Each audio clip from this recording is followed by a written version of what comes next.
जय भीम आप सभी का। मैं रजत मौर्य आप सभी का स्वागत करता हूं बहुजन साहित्य के इस विशेष कार्यक्रम में, जहां पर कि हम बाबा साहब द्वारा किए गए कामों को समझते हैं। उनके जीवन में क्या क्या घटनाएं घटी थी, कहां भाषण दिया था, किससे मिले थे, किसको पत्र लिखा था, किस सभा की अध्यक्षता की थी, ये सारी जानकारी मैं आप लोगों के लिए लेकर आता हूँ। इस तरह का काम सिर्फ और सिर्फ बहुजन साहित्य ही कर रहा है पूरे डिजिटल प्लेटफॉर्म पर।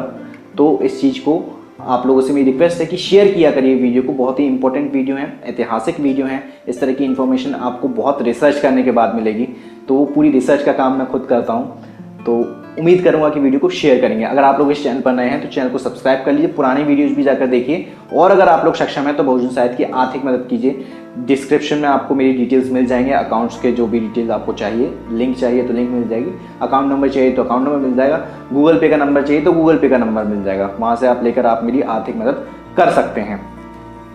आज के इस वीडियो में हम लोग समझेंगे कि 10 मई को बाबा साहब ने क्या क्या किया था, 10 मई को क्या क्या काम किया था, इस चीज को हम समझेंगे। शुरू करते हैं। 10 मई 1922 को, 10 मई 1922 को डॉक्टर अंबेडकर ने जर्मनी में बॉन विश्वविद्यालय में प्रवेश प्राप्त किया। उन्होंने वहां अपनी थीसिस पर काम करना शुरू कर दिया, लेकिन इसी बीच प्रोफेसर एडविन कैनन ने उन्हें वापस बुला लिया लंदन, क्योंकि जांच समिति के सदस्यों ने थीसिस को स्वीकार करने से इनकार कर दिया था। फरवरी 1923 में डॉक्टर अंबेडकर लंदन लौट आए थे। 10 मई 1932, 10 मई 1932, दी स्टेट्समैन, ये एक अखबार का नाम है।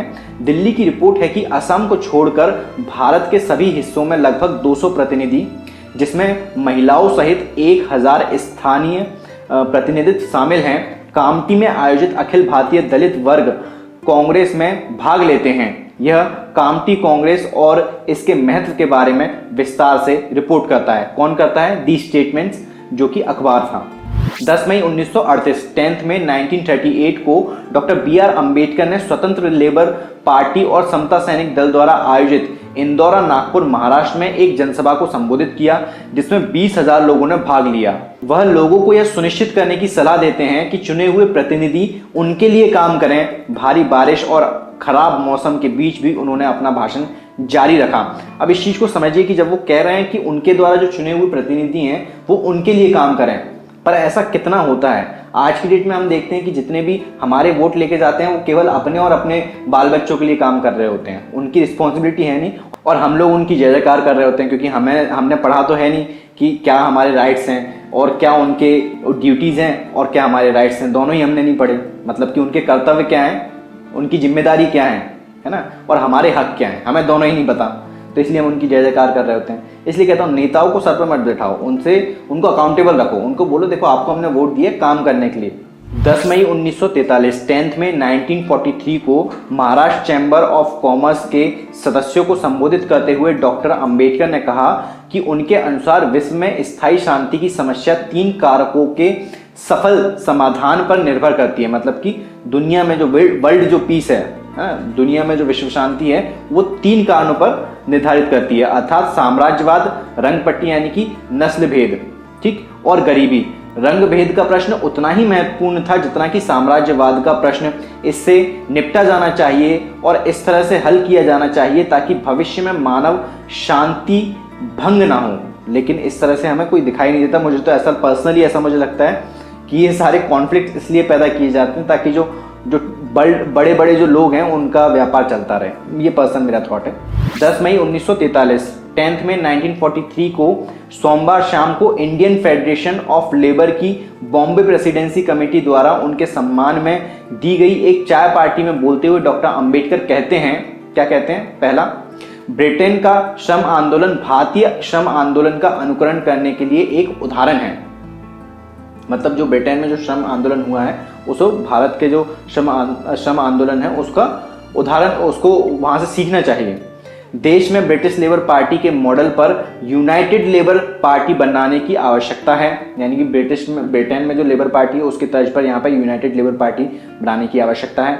भारत में मजदूरों के नेताओं को यह देखना चाहिए कि जब स्वराज आए तो वह भारतीय मजदूरों के हाथ में हो लोकतंत्र की सफलता के लिए। लेकिन भारत में जब लोकतंत्र आया तो वो किन के हाथ में गया? सबको पता है, कुछ मुट्ठी भर लोग थे, जाति के हिसाब से आप कह सकते हैं उन्हें ब्राह्मण बनिया ठाकुरों के हाथ में। और जो मजदूर वर्ग है उसके हाथ में कुछ नहीं आया। 10 मई 1948, 10th में 1948, डॉक्टर बी.आर. अम्बेडकर ने पटेल को उनके पत्र दिनांक 6/5/1948 के लिए धन्यवाद देते हुए एक पत्र लिखा और उस महान भावना की सराहना की जिसमें इसे लिखा गया है। उम्मीद करता हूं कि इन वीडियो से आप लोग को कुछ ना कुछ सीखने को, समझने को जरूर मिल रहा होगा। ये वीडियोस आप लोग साझा करें, बहुत अच्छा होगा। और इस वीडियो को आखिरी तक देखने के लिए आपका तहे दिल से शुक्रिया। मैं मिलता हूं आपसे अगली वीडियो में। ये वीडियो आप लोगों को कैसा लगा नीचे कमेंट बॉक्स में कमेंट करके जरूर बताइएगा। अगर आप लोगों को बहुजन साहित्य का काम पसंद आता है, अगर आप लोग चाहते हैं कि बहुजन साहित्य लगातार इसी तरीके से अपना काम करता रहे, तो आप सभी से एक रिक्वेस्ट है कि बहुजन साहित्य की आर्थिक मदद करें, फाइनेंशियल हेल्प करें। उसके लिए लिंक आपको नीचे डिस्क्रिप्शन बॉक्स में मिल जाएगा। उसके माध्यम से आप बहुजन साहित्य के सदस्य बन सकते हैं या फिर एक बार भी भुगतान कर सकते हैं।